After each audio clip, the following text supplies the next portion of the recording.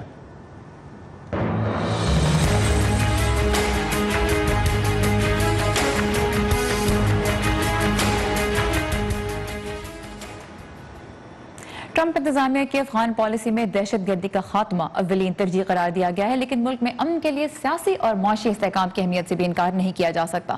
تاہم صدر ٹرمپ کا نظریہ یہ ہے کہ افغانستان میں نیشن بلڈنگ امریکہ کی ذمہ داری نہیں, اس کا بوجھ افغان حکومت اب خود اٹھائے. تعمیر و ترقی کے شعبے میں اگر امریکہ کی امداد کم ہوتی ہے تو اس سے زمینی صورتحال کس طرح متاثر ہوگی, اس پر ہم بات کریں گے واشنگٹن کے تحقیقی ادارے United States Institute of Peace کی بلقیس احمدی سے. Belquis, welcome to View 360. President Trump کی ہم نے اسپیچ سنی اور ایک امریکن ووٹر کے پرسپیکٹو سے دیکھیں تو یہ بات ٹھیک لگتی ہے کہ امریکہ کے بجائے اب افغانستان خود اپنی رسپانسبلٹی اٹھائے. توقع تو ٹھیک ہے, لیکن کتنی ریئلسٹک ہے یہ کہ افغان حکومت واقعی اب نیشن بلڈنگ کی رسپانسبلٹی خود اٹھا سکتی ہے؟ Thank you. Thank you for having me on your show, and greetings to your viewers in Pakistan. The military strategy that President Trump announced the other day is important for the stability of Afghanistan. It also talks about, although he said that we are not in nation building business, but this is not new. President Obama in the previous administration said the same thing. But in order to have a sustainable peace and successful outcome, as President Trump puts it in his remarks, there is a need for state institutions to be effective, to be responsive and transparent in addressing the needs of its citizens. سو بلقیس کا یہ کہنا ہے کہ صدر Trump نے جو policy پیش کی اور کہا کہ امریکہ نیشنل بلڈنگ کے کام میں نہیں ہے, وہ صدر اوباما کی جو اپروچ تھی اس سے کوئی بہت زیادہ مختلف نہیں, لیکن اب افغان حکومت کو زیادہ زور دینا ہوگا کہ ریاستی اداروں کو مزید مضبوط بنایا جائے, مزید ٹرانسپیرنٹ بنایا جائے. But how that's going to happen, that has always been a challenge. But before we talk about the Afghan government itself, right now about 40% of Afghan economy is based on USA. 40% جو economy ہے اس کا انحصار تو امریکہ کی امداد پر ہے. آنے والے دنوں میں جب امریکن سپورٹ, فائنینشیل سپورٹ ان پروجیکٹس کے لیے اگر کم ہوتی ہے, USAID کا بجٹ پروپوز تو یہی ہے کہ اس میں کٹس ہوں گے, میجر کٹس ہوں گے, تو جب یہ کٹس ہوں گے تو آپ کے خیال میں جو پروجیکٹس وہاں پہ چل رہے ہیں جن پہ لوگ ڈیپینڈ کرتے ہیں ان کا فیوچر کیا ہوگا, اور جب یہ پروجیکٹس خطرے میں پڑیں گے تو کیا ملیٹنسی کے خلاف فائٹ بھی خطرے میں پڑے گی یا نہیں؟ I was actually glad to see that President Trump said, I quote here, he said, military alone what did cannot he say? Really win this solve war. Right. the Afghanistan problem. And he did mention economic and diplomatic interventions in Right, Afghanistan. He mentioned it, but میں یہ جاننا چاہتی ہوں کہ جو reality ہے اس میں تو یہ ہے کہ بجٹ کٹس آنے والے ہیں, USAID کے لیے بھی, اسٹیٹ ڈپارٹمنٹ کے لیے بجٹ کٹس پروپوزڈ ہیں جو مجوزہ بجٹ ہے. تو جب یہ ریالٹی وہاں اپلائی ہوگی تو پالیسی سے ریالٹی کے درمیان کا گیپ کیسے ختم ہوگا, لوگوں کی لائف کیسے متاثر ہوگی افغانستان میں, یہ میں جاننا چاہتی ہوں. Well, definitely, if economic aid is cut to Afghanistan, it will negatively impact the lives of many Afghans inside Afghanistan. کیا آپ کو لگتا ہے کہ اس سے ملیٹنسی بڑھ سکتی ہے؟ I do believe, and I try to interpret Mr. Trump's remarks the other day, that there will be economic aid to Afghanistan and there will be political settlement and diplomatic intervention in Afghanistan. تو بلکہ اس کو امید ہے کہ صدر Trump کی statements کے باوجود سفارتی لحاظ سے بھی اور معاشی لحاظ سے بھی امریکہ کی امداد جاری رہے گی. Last but not the least, صدر ٹرمپ نے بات کی کہ انڈیا کو افغانستان میں اب زیادہ نمایاں رول ادا کرنا ہے معاشی اعتبار سے اسٹیبلٹی لانے کے لیے. یہ اسٹیٹمنٹ ظاہر ہے کہ پاکستان میں اس سے کنٹروورسی بھی جنریٹ ہوئی ہے. آپ انڈیا کا کیا ریئلسٹک رول دیکھتی ہیں افغانستان میں؟ I believe that India, just like Pakistan and other countries in the region, can play a very positive and important role in political stability as well as economic stability in Afghanistan. Because a stable Afghanistan is in the best interest of Pakistan, India, the region, and also the US national security. I will leave it up to the Afghan government and India and Pakistan to decide where they can be more productive and positive. But all that has to be in a comprehensive and coordinated way. تو بھارت کا بڑھتا ہوا کردار افغانستان میں stability لا سکتا ہے، استحکام میں مدد دے سکتا ہے، لیکن ضروری یہ بھی ہوگا کہ افغانستان، پاکستان اور بھارت مل کر یہ ڈیسائیڈ کریں کہ اس رول کا کیا سکوپ ہوگا اور کس طرح تینوں مل کے ایسے کام کر سکتے ہیں کہ اس سے واقعی تعاون کی فضا پیدا ہو. But does it seem realistic? Do you not worry کہ جب پاکستان میں بھارت کے افغانستان میں کردار کو لے کے تشویش پائی جاتی ہے، پریشانی پائی جاتی ہے، اب جب کہا جا رہا ہے کہ بھارت مزید کردار ادا کرے، کیا اس سے پاکستان الرٹ پہ مزید نہیں آئے گا؟ Well, the reality is that Afghanistan has a relationship with India right now. So now it's up to the three countries to make it work in an effective way. So all three countries and nations think about their own best interests and also the stability of Afghanistan. Just as I said, when Afghanistan is not stable, Pakistan is not going to be stable. Right. اور یہ ایک ایسی reality ہے کہ افغانستان کا استحکام پورے خطے کے استحکام کو متاثر کرتا ہے. یہ ایک ایسی ریالٹی ہے جس پہ بار بار بات کی گئی ہے. آخر میں کوئکلی آپ سے یہ جاننا چاہوں گی کہ افغان حکومت کون سے 2-3 کانکریٹ سٹیپ لے سکتی ہے صورتحال کو بہتر بنانے کے لیے، زیادہ سیلف ریلائنس کی طرف بڑھنے کے لیے؟ بیکاز باتیں تو بہت ہوتی ہیں، کانکریٹ سٹیپس بتائیے. I think the national unity government in Afghanistan is reform oriented, and that's what Afghans need. The fact that the new Attorney General of Afghanistan has taken important steps in fighting corruption within the security forces as well as other sectors in Afghanistan, this is an important step toward showing progress and willingness in Afghanistan to bring a positive change. And we all believe that change comes from within. So بلکہ کہتے ہیں کہ تبدیلی تو ظاہر اندر سے ہی آئے گی، اور اس کا ایک بڑا سائن یہ ہے کہ افغان حکومت جو یونٹی گورنمنٹ ہے وہ اصلاحات کی حامی نظر آتی ہے، اور خاص طور پہ سیکیورٹی فورسز میں جو کرپشن تھی اس کو ختم کرنے کی بہت کوشش کی گئی ہے. بلکہ سہمتی، thank you so much for your time and for your insight. اور اب ایک مرتبہ پھر چلتے ہیں ثاقب الاسلام کے پاس. Thank you. جی سارا، امریکہ کی افغان پالیسی پر بات چیت آگے بڑھاتے ہیں جو صرف پاکستان اور امریکہ کے سرکاری عہدیداروں تک محدود نہیں. دونوں ملکوں کے درمیان ٹریک 2 کہلانے والی غیر سرکاری سفارتی کوششیں بھی مستقل جاری ہیں. تفصیلات امان اظہر کی اس رپورٹ میں. پاکستان اور امریکہ کے امور خارجہ کے ماہرین کے درمیان غیر سرکاری سطح پر بات چیت یا ٹریک 2 ڈائیلاگ کا حالیہ دور واشنگٹن ڈی سی میں وڈرو ولسن سینٹر کے زیر اہتمام ہوا. مائیکل کوگل مین اس ڈائیلاگ کے منتظمین میں سے ہیں. ان کے بقول یہ بات چیت کا تیسرا راؤنڈ تھا. اس بات چیت کا مقصد ان راستوں کی تلاش ہے جن پر دونوں ممالک ایک دوسرے سے تعاون کو فروغ دے سکیں. امریکہ کے سابق assistant secretary of state Richard Boucher بھی اس ڈائیلاگ میں شریک تھے اور کہتے ہیں افغانستان پر سیر حاصل گفتگو ہوئی. یہ بات بھی ہوئی کہ پاکستان کو محض افغانستان کے تناظر میں نہیں دیکھا جا سکتا. امریکہ کے لیے پاکستان کے ساتھ مل کر کام کرنے کی بہت سی وجوہات ہیں، جیسے کہ خطے کے ایک اہم ملک کے طور پر اقتصادی تعاون. امریکہ میں پاکستان کے سابق سفیر جلیل عباس جیلانی کہتے ہیں پاکستان اور امریکہ کے درمیان اتفاق رائے موجود ہے. یہ ہے کہ پاکستان بھی چاہتا ہے کہ خطے میں امن و امان قائم ہو. پاکستان بھی چاہتا ہے کہ افغانستان کی سچویشن جلد از جلد اسٹیبلٹی کی طرف جائے. امریکہ بھی چاہتا ہے کہ افغانستان اسٹیبل ہو. تو پاکستان سے وہ کون سی توقعات ہیں جن پر اس ڈائیلاگ کے دوران بات ہوئی؟ دہشت گردوں کی وہ پناہ گاہیں جن میں حقانی نیٹ ورک اور لشکر طیبہ شامل ہیں، اور یقیناً امریکہ کی جانب سے حقانی نیٹ ورک کے بارے میں بہت سے خدشات ہیں جو جائز بھی ہیں. اپنی سرحدوں کے اندر ریاستی ریٹ قائم کریں، پرتشدد دہشت گردی کا خاتمہ جو پاکستان میں پنپتی رہی ہے اور یقیناً ایسا ہو بھی رہا ہے، اور اپنے ہمسایوں سے اچھے تعلقات قائم کریں جو یقیناً تاریخی اعتبار سے آسان نہیں.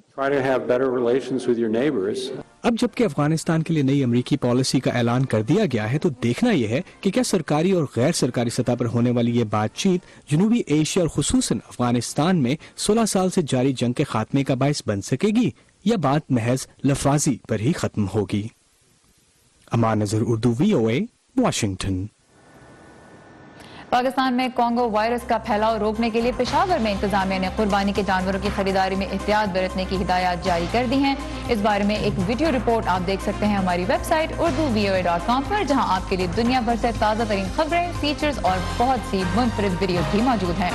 بالکل، اور پیزا بناتے ہوئے روبوٹس اور اندرون لاہور کی گلیوں کی رونقیں بھی شامل ہیں آج کے شو میں. لیکن اس سے پہلے دیکھتے ہیں دنیا کے مختلف حصوں سے ملنے والی کچھ اہم خبروں اور واقعات کی جھلکیاں ورلڈ ویو میں. امریکی بحریہ کے یو ایس پیسیفک فلیٹ کی قیادت کرنے والے امریکی کمانڈر کو ان کے عہدے سے برطرف کر دیا گیا ہے. فیصلے کا اعلان 2 جملوں کے خط میں کیا گیا. اس سال جنوری کے بعد سے امریکی بحریہ کو بحر الکاہل میں 4 بڑے حادثات میں جانی اور مالی نقصان اٹھانا پڑا ہے. وائٹ ہاؤس کے اعلیٰ مشاورت کار جیرڈ کشنر اور چند اعلیٰ امریکی عہدیدار مشرق وسطیٰ کے دورے پر قاہرہ پہنچے ہیں، جہاں اطلاعات کے مطابق مصر کے اعلیٰ سفارتکار نے ان سے ملاقات سے انکار کیا ہے. امریکہ نے حال ہی میں مصر کی فوجی امداد میں کٹوتی کا اعلان کیا تھا. مشرقی ایشیا میں سمندری طوفان ہاتھو چین اور ہانگ کانگ کے قریبی خود مختار علاقے مکاؤ میں 3 افراد کی ہلاکت کا سبب بننے کے بعد ہانگ کانگ کی طرف بڑھ رہا ہے. جنوبی چین میں حکام نے طوفان کے خطرے کے پیش نظر رہائشی علاقے خالی کروانے شروع کر دیے ہیں. ایک جاپانی کمپنی نے ایسا روبوٹ متعارف کرایا ہے جو بدھ مت کی عبادت گاہوں اور وفات پا جانے والوں کی آخری رسومات کے دوران بلند آواز میں مذہبی کتابیں پڑھ سکے گا. روبوٹ کو پیپر کا نام دیا گیا ہے. افغان پالیسی پیش کرنے کے بعد صدر ٹرمپ نے رخ کیا اپنی ووٹر بیس کی جانب، جو کئی تنازعات کے بعد بھی ان کے ساتھ کھڑی ہے. ریاست ایریزونا میں کل صدر نے ایک بڑی ریلی سے خطاب کیا اور اپنے پرجوش حامیوں کے سامنے ایک بار پھر میڈیا پر ان کے خلاف پروپیگنڈا کا الزام لگایا. 12 اگست کو ریاست ورجینیا میں نسل پرستوں اور مخالفین کے درمیان ایک ریلی میں تشدد کے لیے دونوں جانب کے افراد کو ذمہ دار ٹھہرانے پر صدر ٹرمپ کو اس وقت سخت تنقید کا سامنا ہے. تاہم ریلی میں ان کا کہنا تھا کہ میڈیا نے ان کے بیانات توڑ مروڑ کر پیش کیے اور ادھوری رپورٹنگ کی. Joined together with friends, we reaffirm our shared customs, traditions, and values. Just like they don't want to report that I spoke out forcefully against hatred, bigotry, and violence, and strongly condemned the neo-Nazis, the white supremacists, and the KKK. Rally کے موقع پر صدر نے Mexico کے ساتھ دیوار بنانے کا اپنا انتخابی وعدہ ہر قیمت پر پورا کرنے کا اعلان بھی کیا. لیکن ریلی کے مقام کے باہر ہزاروں افراد صدر کے خلاف احتجاج کے لیے بھی موجود تھے اور مظاہرے اس وقت پرتشدد شکل اختیار کر گئے جب پولیس کے مطابق لوگوں نے لڑائی کے دوران پتھراؤ شروع کر دیا. پولیس نے مظاہرین کو قابو کرنے کے لیے آنسو گیس استعمال کی اور بذریعہ ہیلی کاپٹر گشت کرتے ہوئے علاقہ خالی کرانے کی کوشش بھی کی. تشدد کے الزام میں پولیس نے 3 مظاہرین کو گرفتار کیا ہے.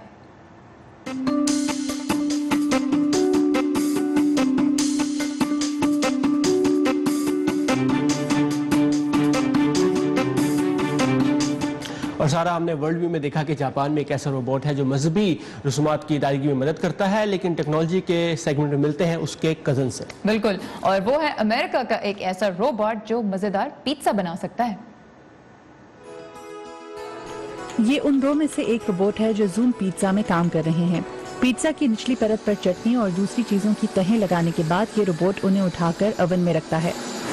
اب ہم ان کاموں پر کم پیسے خرچ کر رہے ہیں جنہیں ہمارے کچن میں بار بار دہرایا جاتا ہے، جیسا کہ پیپرونی کے سلائس بنانا یا بریڈ پر چیز لگانا.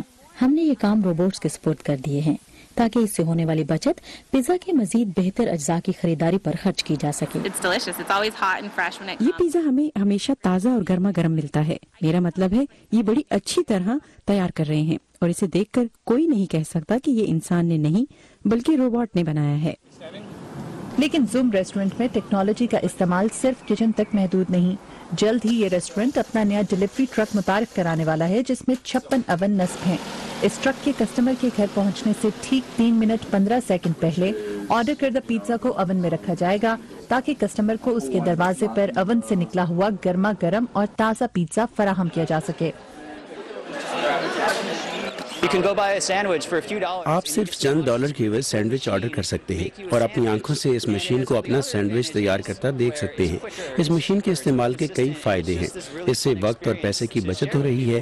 یہ انسانی لیبر کے مقابلے میں کہیں زیادہ مستقل مزاج ہے اور اس میں کسٹمرز کی دلچسپی کا سامان بھی ہے. ماہرین کا کہنا ہے کہ فوڈ انڈسٹری میں خودکار مشینوں کے استعمال کا رجحان بڑھ رہا ہے، لیکن اب بھی ایسے کئی کام ہیں جو یہ روبوٹس انجام نہیں دے سکتے. ان روبوٹس پر تحقیق 50 سال سے جاری ہے. اس میں پیش رفت ہوئی ہے لیکن ہمیں اب بھی کئی چیلنجز درپیش ہیں. لہٰذا میں ریستورانوں میں کام کرنے والے ورکرز کو یہ یقین دلانا چاہتا ہوں کہ ان کے کام کی اب بھی بہت اہمیت ہے. اس کا مطلب ہے کہ روبوٹس کی آمد کے باوجود ان ریسٹورنٹس میں ابھی بھی بہت سے ایسے کام ہیں جو صرف انسان ہی کر سکتے ہیں. ریسٹورنٹس میں انسان جو کام کیا کرتے ہیں اس کی نوعیت تبدیل ہونے والی ہے. عنقریب ہم اپنے ورکرز سے ایسے کام نہیں لیا کریں گے جنہیں بار بار دہرایا جاتا ہے یا جو خطرناک ہیں یا پھر اکتا دینے والے ہیں. اس کے بدلے میں ہم ان ملازمین کو زیادہ اہم نوعیت کے کام سونپیں گے. اب انسانوں کے لیے کام کی کئی ایسی نئی راہیں کھلیں گی جن کا اس سے پہلے کوئی وجود نہیں تھا. تو یعنی ہم یہاں ان ریسٹورنٹس میں جو کچھ دیکھ رہے ہیں وہ صرف ایک آغاز ہے، اور ایک چیز جس کی توقع کی جا سکتی ہے وہ یہ کہ مستقبل کے کچن میں روبوٹس کی تعداد بڑھتی چلی جائے گی. ابھی روبوٹس کو تھوڑی محنت کرنی ہے کچن میں ہماری جگہ لینے کے لیے. بٹ ثاقب، یاد ہے آپ کو ملتان کے ایک فاسٹ فوڈ ریسٹورنٹ کی فوٹو سوشل میڈیا پہ بڑی پاپولر ہوئی کیونکہ وہاں پہ ایک لڑکی کی شکل کی روبوٹس ہیں جو کھانا آپ کا ریسٹورنٹ کے کچن سے لے کے تو آپ کی ٹیبل تک لے کے آتی ہیں اور لوگ بڑا انجوائے کر رہے تھے اس کو. روبوٹ کھانا بنائے اور پھر لا کر بھی دے، لیکن کھانا اچھا ہو اور بھوک زوروں کی لگی ہو تو بس اور کیا چاہیے. ہاں، بہت ایزی گوئنگ ہے آپ، رائٹ. لیکن اچھے کھانے جو ہیں وہ روبوٹ سے زیادہ مجھے لگتا ہے کہ اصل فلیور جو ہے نا وہ انسان کے ہاتھ میں ہوتا ہے، روبوٹ کے ہاتھ میں وہ مزہ نہیں ہو سکتا. فلیور کی اور اچھے کھانے کی بات کریں تو لاہور کا خیال آتا ہے، اور لاہور کے کھانے اور لاہور کی فوڈ سٹریٹ یہاں نہیں بلکہ لاہور میں نہیں بلکہ پوری دنیا میں مشہور ہے. لوگ جب لاہور جاتے ہیں تو وہ وہاں کھانا کھانے ضرور جاتے ہیں، اور لاہور کی رونقیں جلس کرتے ہیں ہمیں اور لاہور کی گلیوں کی رونقیں جو ہیں وہ کھانوں کی دکانوں سے ہی سجی ہوتی ہیں. لیکن اس دفعہ یوم آزادی پر کچھ خاص وہاں پر ہوا. بالکل، اور یہ جو رونقیں تھیں اس دفعہ اندرون شہر کی، ان کا مقصد صرف یہی نہیں تھا کہ ایک خاص دن منایا جائے بلکہ سجاوٹ کرنے والوں کی کوشش یہ بھی تھی کہ شہر کی خوبصورتی بڑھا کر لوگوں کے دلوں کو بھی جوڑا جائے.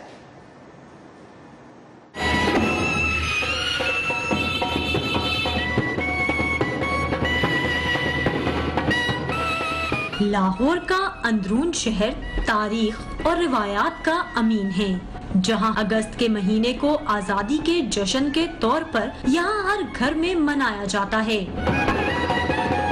لیکن اس برس لاہور کے دہلی گیٹ سے چٹا دروازہ تک کی قدیم شاہی گزرگاہ بھی سبز اور سفید روشنیوں سے جگمگا رہی ہے. اندرون شہر کے جو فیسٹیوٹی ہے اس میں اضافہ ہوا ہے اور رونق بڑھی ہے، بہت زیادہ خوشی ہوئی ہے. شوز ہوتے ہیں، فیسٹیول ہوتے ہیں، اسی سے لوگ آپس میں گھل ملتے ہیں اور ان کے اندر اتفاق پیدا ہوتا ہے. پاکستان کے 70ویں یوم پیدائش پر اس بار خاص بات یہ بھی ہے کہ لاہور کی والڈ سٹی اتھارٹی بھی پرانے شہر کے باسیوں کی خوشیوں میں شریک ہوئی ہے. اگست کے مہینے میں یہاں کے رہنے والوں کو ایک جگہ مل جل کر 14 اگست منانے کا موقع فراہم کیا ہے.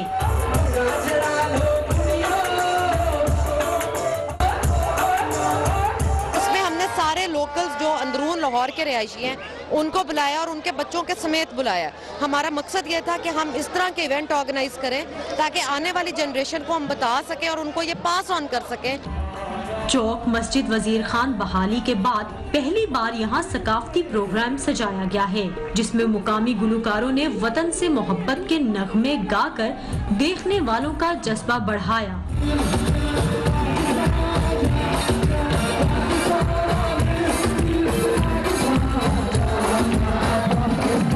بچوں نے پاکستان کی تصویر پیش کرتے ٹیبلوز پیش کیے.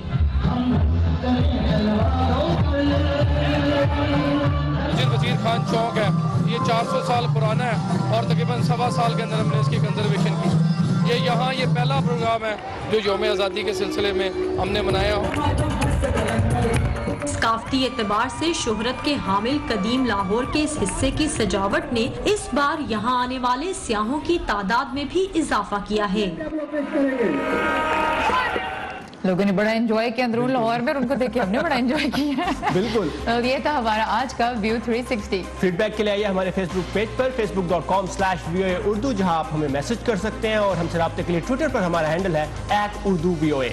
اب آپ سے پھر کل شام ملاقات ہوگی، تب تک کے لیے خدا حافظ.